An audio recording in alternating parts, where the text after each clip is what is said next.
अस्सलाम वालेकुम जी नाज़रीन, बुछेरी न्यूज़ HD TV सां गॾु आऊं आहियां मोहम्मद सलेमान लुंड। खॾड़ो खां ख़बर शामिल कंदासीं।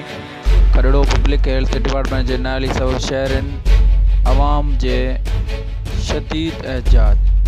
शहरनि जो चवणु हो त मेन रस्तनि ते ड्रेनेज लाइन टुटल आहिनि। 1 महीनो गुज़री वञण बाद बि न ठही सघियो आहे। वधीक ॾिसूं था हिन रिपोर्ट में। थियो आहे जेको ॾाढी मुश्किल सां हितां मटियो आहे ऐं उन खां पोइ जेकॾहिं को निमाज़ लाइ वञे त तव्हां पाण ॾिसी सघो था त हितां कहिड़ी मुश्किलातुनि मां हितां ई गुज़रनि पिया।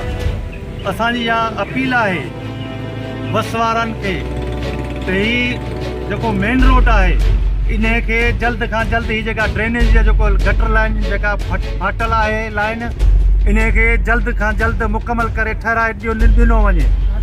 ऐं हीउ जेको आहे सो रस्तो सॼे खॾड़े वारनि जो आहे। हितां सॼे खॾड़े वारनि जो गुज़र थिए पर अफ़सोस आहे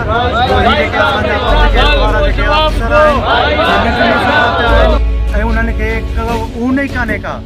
सो असां इहा अपील कयूं था त हीउ जल्द खां जल्द हीउ रस्तो मुकमल कयो वञे, न त ॿी सूरत में असां एहतिजाज जो दाइरो वधाईंदासीं।